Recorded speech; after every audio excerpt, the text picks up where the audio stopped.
everyone ကြောက်သူများအားလုံးကျွန်တော်တို့အထူးပဲ Atlanta Chin National တန်းနေပြီးတော့ကြိုဆိုပါတယ်ခင်ဗျဒီနှစ်ကဒီမှာရှိတဲ့ photo booth လေးကအင်မတန်မှလှလို့ဒီဥစ္စာလေးကိုပြင်ဆင်ပါတယ်This decoration is done by none other than Margaret Moy. We thank you so much for beautifully doing this decoration for us from Atlanta, Georgia. And also, we're going to be interviewing you in very, very shortly. So, thank you very much on CCG behalf. မင်္ဂလာပါ ဟုတ်ကဲ့မင်္ဂလာပါ ဟုတ်ကဲ့ဒီနေ့ဒီမှာအနားမှာတွေ့ရတဲ့သူကတော့ CCG President ဖြစ်ပါတယ်ရှင် ဟုတ်ကဲ့ပါကျွန်တော်နာမည် slide ထန်းတယ်လို့ခေါ်ပါတယ်လက်ရှိမှာ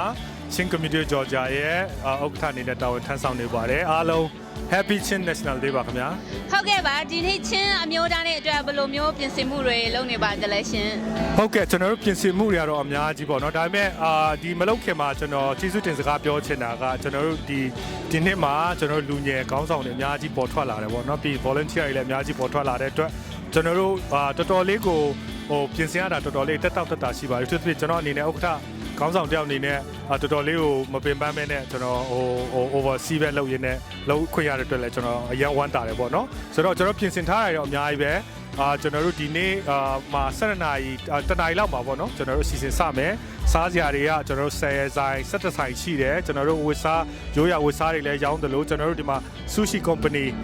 ကိုယ်တိုင်လည်းလာပြီးကြော်ညာတာရှိတယ်ပြီးကျွန်တော်တို့ ticket တွေ raffle ticket တွေလည်းရောင်းပြီးဖွင့်ပွဲတွေလည်းလုပ်မယ်ကျွန်တော် Miss Cultural Dances နောက်ပြီးတော့မှကျွန်တော်တို့အဆိုတွေနောက်ပြီးတော့မှ speeches တွေပေါ့နော်ပြီးကျွန်တော်တို့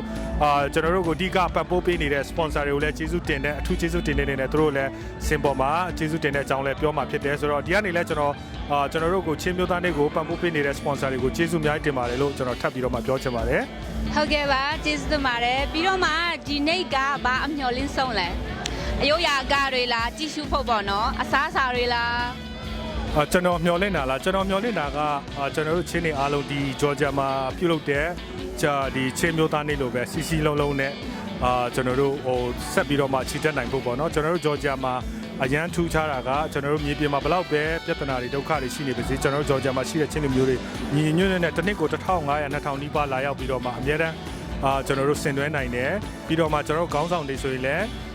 းအကုန်လုံးကကျွန်တော်လူမျိုးပေါင်းစုံပေါ့နော်မျိုးနွယ်စုပေါင်းစုံကခေါင်းဆောင်တွေဖြစ်တယ်လူငယ်တွေဖြစ်တယ်ပြီးတော့မှတယောက်နဲ့တယောက်ဘသူသားရမယ်ဘသူကပိုရမယ်ဆိုတာမရှိဘဲနဲ့စီစီလုံးညီညွတ်နေသွားတယ်အဲ့ဒီဟာကိုကျွန်တော်ဒီနှစ်ကအတီးပွင့်လည်းမြင်ရတယ်ပေါ့နော်ဆိုတော့ဒီနှစ်မှာအဲ့ဒီအတီးပွင့်ကိုကျွန်တော်တို့စားပြီးတော့မှဒီမှာပွဲလာတဲ့လူတွေကလေးတွေအထူးသဖြင့်လူငယ်တွေပေါ့နော်တူယူပြီးတော့မှနောက်နှစ်တွေမှာကျွန်တော်တို့ချင်းလူမျိုးအတွက်အားကိုးထားတဲ့လူငယ်တွေဖြစ်ဖို့ကျွန်တော်မျှော်လင့်ပါတယ်လို့ကျေးဇူးတင်ပါတယ်ဟုတ်ကဲ့ကျေးဇူးတင်ပါတယ်ဟုတ်ကဲ့ပါ Hello အားလုံးပဲမင်္ဂလာပါကျွန်တော်တို့ဒီနေ့ဒီမှာရှိတဲ့လူကြီးလေးတွေအနည်းငယ်ရှိပါတယ်သူတို့ကတော့ကျွန်တော်တို့ community ထဲမှာအရင်အားကိုးအားထားတဲ့လူကြီးတွေဖြစ်ပါတယ်အရင်ဆုံးနာမည်လေးနဲ့မိတ်ဆက်ပေးခြင်းနဲ့အားလုံးเนาะနာမည်ပြောပါအောင်ချက်လောက်ကျွန်တော်နာမည်က Henry Cho ပါကျွန်တော်လူမျိုးကမရာလူမျိုးဖြစ်ပါတယ်ဟုတ်ပြီကျွန်တော် Pastor ဆန်းအောင်ဖြစ်ပါတယ်မတပီယာဖြစ်ပါတယ်ခင်ဗျာဟုတ်ပြီဟုတ်တော့ကျွန်တော်က Pastor အောင်ကိုပါကျွန်တော်မရာကိုစားနဲ့ဒီနေ့လာရောက်ပါဝင်ရတာဖြစ်ပါတယ်တွေ့ရတာအားလုံးဝမ်းသာပါတယ်ခင်ဗျာဒီနေ့ရောဘယ်အရာကိုများစောင့်စားပြီးတော့ကြည့်ရှုခြင်းလဲဆိုတော့ပိတ်သက်စီမှာပြပေးပါခင်ဗျာချေမြို့သားနဲ့ပြောပါချေမြို့သားနဲ့ရောက်လာပြီဆိုတော့ချေလူမျိုးတိုင်းမှာလည်းပျော်ရွှင်ကြပါတယ်ကျွန်တော်မှဒီနေ့ကဆိုလို့ရှိရင်7နိုင်စမယ်ဆိုတော့ကျွန်တော်ကဘယ်ချိန်ပွဲစမလဲဆိုတော့ပဲစောင့်နေပါတယ်ဟုတ်ကဲ့ခင်ဗျာကျွန်တော်လည်းတိတ်ပြီးတော့မှစိတ်လှုပ်ရှားပါတယ်ဘာဖြစ်လို့ဆိုတော့ကျွန်တော်တို့ချင်းလူမျိုးတွေရဲ့အကြီးအကျယ်ဆုံးကျွန်တော်တို့ကျင်းပနိုင်တဲ့ပွဲကဒီပွဲကြီးဖြစ်ပါတယ်ရှေးလို့လဲကျွန်တော်ပြောချင်ပါတယ်အရင်တုန်းကအနှစ်98တုန်းကကျွန်တော်ချင်းလူမျိုးတွေသူဒေတာနဲ့သူအုပ်ချုပ်ရေးစနစ်ကိုသူတို့ထားခဲ့ပြီးတော့မှဒီမိုကရေစီစနစ်နဲ့တွားဖို့ရတဲ့အတွက်သူတို့ဆုံးဖြတ်ထားတဲ့ဘွဲကြီးဖြစ်တဲ့အတွက်ကြောင့်မလို့လဲတမိုင်းတွင်တဲ့အတွက်ကြောင့်မလို့ကျွန်တော်အတွက်တေးပြီးတော့မှအဓိပ္ပာယ်ရှိပါတယ်ခင်ဗျာ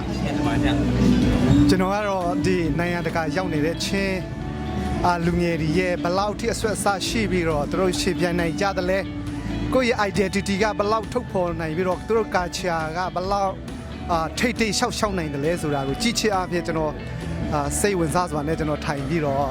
့ကြည့်ရှုအားပေးနေပါတယ်ကျေးဇူးတင်ပါတယ်ဟုတ်ကဲ့ တမီမီချင်တာကြတော့ဒီခက်လူငယ်တွေကိုဘာအမှားစကားပြောချင်တာလဲတော်တော်လေးပေါ့နော် ဟုတ်ကဲ့ကျွန်တော်တို့က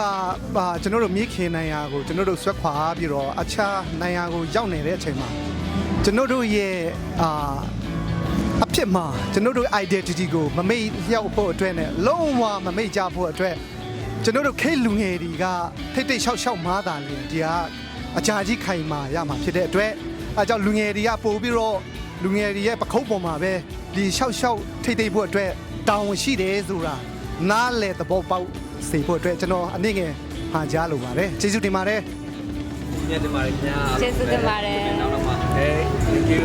ဟယ်လိုနေကောင်းလားဆရာ ဟုတ်ကဲ့ကောင်းပါတယ်ခင်ဗျာ ကျွန်တော်တို့များအားလုံးကျွန်တော်တို့သူပဲကျေးဇူးတင်ပါတယ်ခင်ဗျာဒီမှာရှိတဲ့ကျွန်တော်တို့ရဲ့ပုံကိုယ်လေးကိုကျွန်တော်တို့မိတ်ဆက်ပေးခြင်းပါတယ်နာမည်လေးပြပြပေးပါခင်ဗျာ ဟုတ်ကဲ့ကျွန်တော်နာမည်တင်ဆိုင်ပါကျွန်တော်ကအရင်တော့က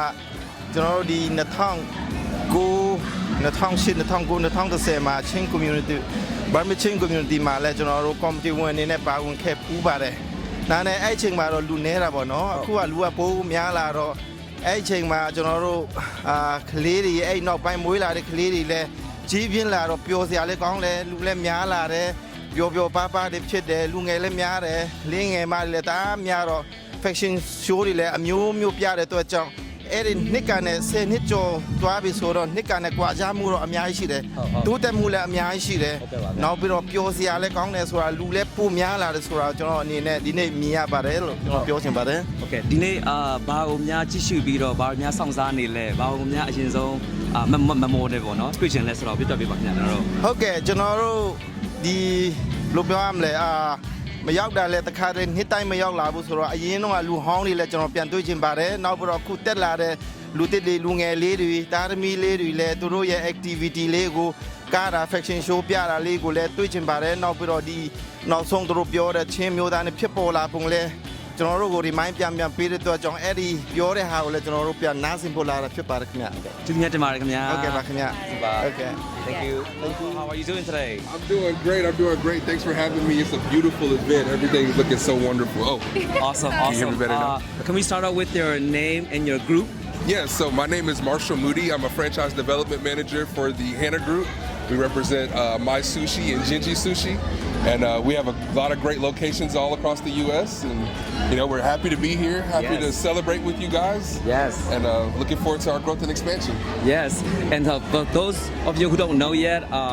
we have a lot of sponsors for this Chin National Day, and Hana Group is, you know, one of the top ones, and we're very, very thankful to be for you guys to be here. You know, Absolutely, we're thankful to be here. Oh yeah, absolutely. Have you ever been to Chin National Day before? This is actually my first time. First time? First time. No way. I had my friend give me the. yes. And go for mushroom. Yeah, you got the whole outfit here. I love that. What are you looking forward to the most today? So I'm a little. I thought there was gonna be wrestling. I was excited. I was like, I want to wrestle. But I love seeing all of the different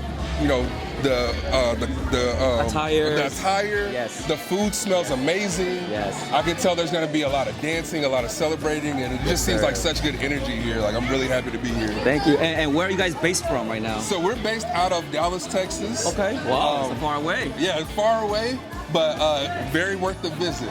So yeah, we wanted to come out here, show our support for the community, and hope that we can continue to grow a long, ongoing partnership. Yes. Well, thank you very much for being here today. Absolutely. Enjoy Thank you for the having me. event. Thank you. Yes, Thank you. sir. All right. Cool. Thanks.